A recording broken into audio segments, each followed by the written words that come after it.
What's up, guys? So today's the day we're going to head over to the Discount Tire.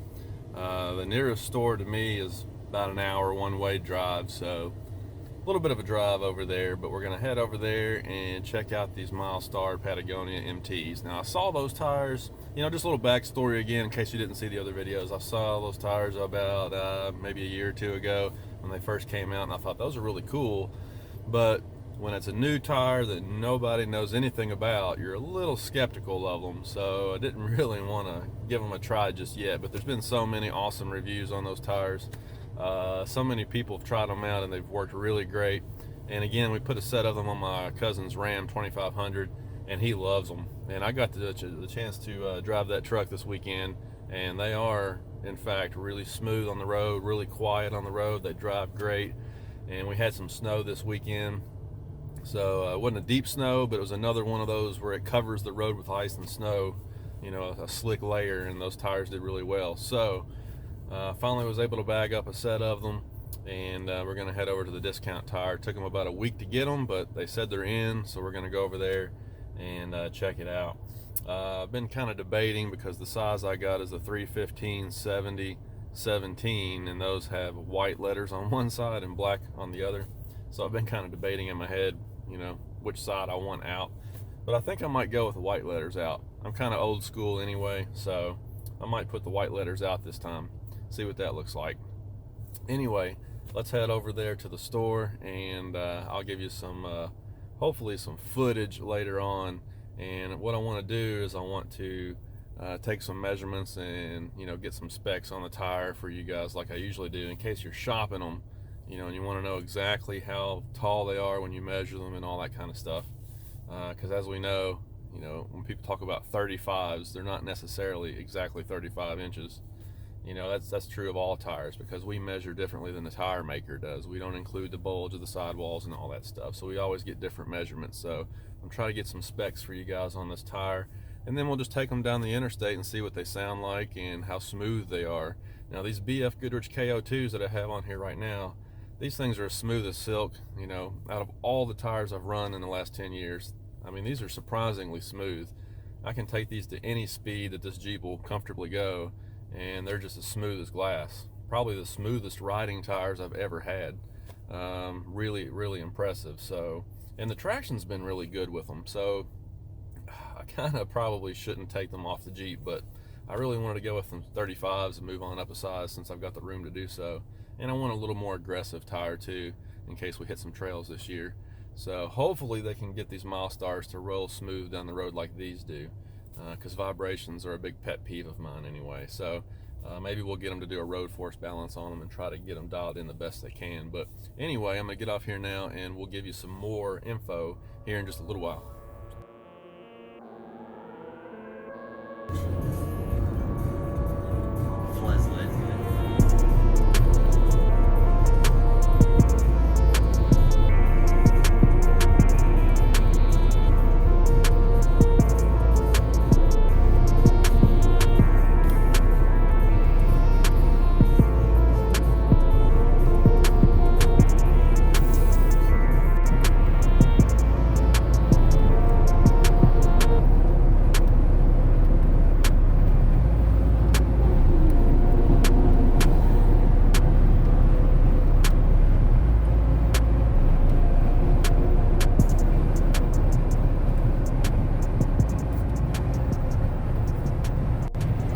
So check this out. We're headed down the interstate, running almost 70 miles an hour, and the steering wheel is just as straight and smooth as can be. The steering issue's completely gone, and these tires are balanced so well that there is no shimmy or shake in that steering wheel at all. These things are just rolling smooth. I love it. So we made it finally. I'm a little bit early. My appointment's not until 9, but it's 8:21. We're gonna go on in and see if I can take a peek at these tires and see what they look like.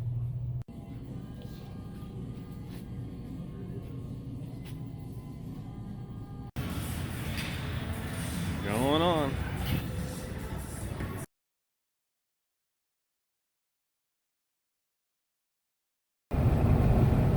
All right, so I just left the discount tire store, and I'm gonna try and talk over the noise of this Sunrider from hardtop. Got a lot of wind noise this morning, but anyway, we just left the discount tire store, and to my surprise, these things are silky smooth, just like the BF Goodrich KO2s that I had on it. These things are really, really smooth. I'm only going about 65 miles an hour right now, because I'm trying to feel them out slowly, check them at different speeds, but we're out here on Interstate 64, and these things are rolling down the road really, really smooth.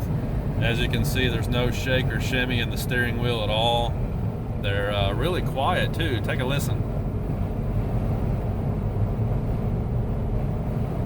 I don't know if you can hear that over the Sunrider, but there's just a really low-pitched hum, but it's really, really mild. It's nothing like a lot of mud tires that you're probably used to. It's just a very faint hum, and you know, as these things wear in, they might get a little bit louder, but I'm really, really happy with the noise level of the tires because they're not much worse than an all-terrain tire at all, and the handling is great so far, and like I said, they're really, really smooth. They've balanced out very well. So I'm gonna head on down the road here, and I had to stop at the bank, so I'm gonna take some measurements on these tires and show you what they look like when we get down the road here a little farther. But yeah, I'm really, really happy so far. All right, guys, there you go. That's the 315/70 17 Milestar on this JL Sport with the 2.5-inch rough country lift. As you can see, they fill up the wheel wells perfectly. I did the white letters out. I still got to put my center caps back on. I think I'm going to go ahead and do that. I kind of took them off because I didn't really like them, but I might put them back on. But anyway, they look pretty good. They fit really good. And in the front, this is where it's kind of interesting. You can see there's plenty of space in there. But back there in the back, it's pretty close to the control arm. It clears fine, but it's really, really close. And then in the front, this is where it's the most close to rubbing, is on that air dam in the front. But there is a little bit of space there, so not too bad. And if you had to, you could very easily trim this plastic piece up and make them work just fine. But everything seems to fit really well. Now on the Rough Country website, they say that if you go off-road and flex the suspension, you're probably going to rub a little bit, and I can see how that might be the case. They do clear just fine, but with the here, I'll show you. See this part back here, the plastic. I mean, if you stuff this tire up in there, I can see how you maybe could rub a little bit if you're really doing some extreme articulation off-road. We're gonna find that out later this year, but for now, I don't have any rubbing issues, and these tires look great and fit great. They rolled smooth down the road, and I'm really happy with them. So now what I'm gonna do is I'm gonna put the tape measure on here and see how they stack up.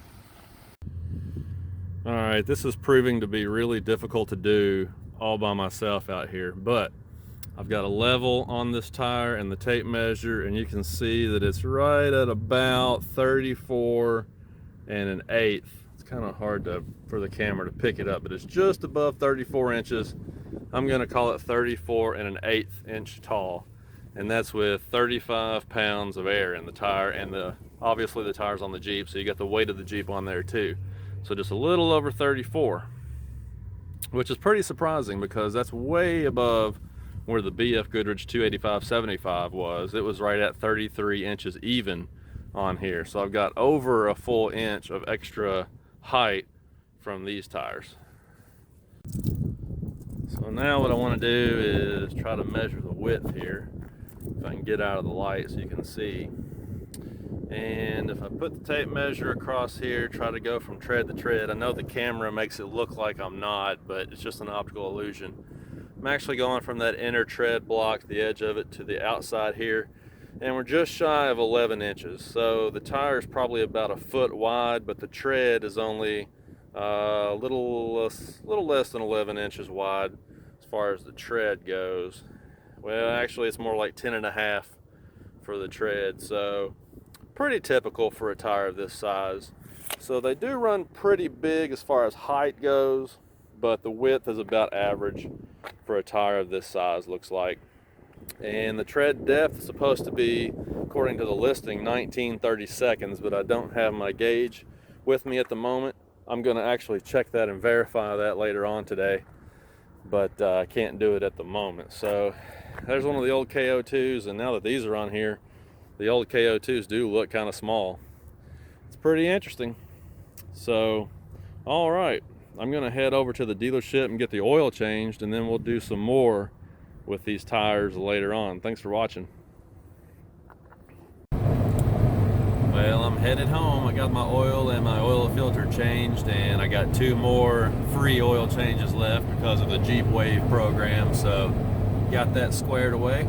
Probably won't have to do that again until fall, because I'm going to be getting the Mach 1 out in the springtime. I'm going to start driving the car a little more, but good to get that squared away. Looks like my tire pressure is running at about 38, so the tires are warming up a little bit now that I'm headed down the road. But man, I just really happy with how smooth these things are. I'm so glad. I just can't stress enough how worried I was about that, but I'm so glad these things roll good. Even got some compliments from the guys at the dealership about these tires. So gonna head to the house now and probably take some pictures of the old tires so I can try and sell them on Craigslist or something, get some money back out of them. So also, I got a software flash done for the HVAC controls. I'm gonna do a separate video on that, so talk to you guys later. All right, so I'm back home again, and there's one final thing that I have to do to finish this off, and that is update my speedometer. I'm going to do that using the Taser JL, of course. So there's the stock setting, and we're going to switch that up. Now again, I measured these from the ground up at 34 1/8 inches. So let's see just how close we can get here. These settings kind of go in strange increments. So let's see what we got. All right, so it looks like there's one setting here that says 34.13. And that's almost right on the money. So we're gonna go with that one and finish this up. And then of course I'll check it with GPS next time I'm out on the road. But with the other tires, this method worked perfectly. So shouldn't have any issues there. So that'll finish it up, guys. In the future, keep your eyes out, because I'll be putting some pretty, well, not super regularly, but every so often, I'll try to make sure and do an update as these tires wear, to let you know how they perform in the snow, ice, rain, off-road, and also how they wear on the road, because that's kind of what everybody really wants to know, is how are they on the road, you know, because if they're terrible on the road, then a lot of guys aren't going to really run them anyway. So I'll do some reviews on them as time goes on and let you know what I think about them. All right, guys, thanks for watching. Talk to you later. I just thought it would be neat to take a look at the 285/75 KO2 versus the 315/70 Patagonia MT. Now, of course, the weight of the Jeep is on the Patagonia, so that's why it doesn't appear to be much taller, but in real life, when I did the measurements on both, apples to apples, there's a little over 1 inch difference in height. As far as width goes, Patagonia is a little bit wider, but not significantly so. So I just thought it'd be neat to take a look at the comparison there in case you're shopping those two sizes for your Jeep.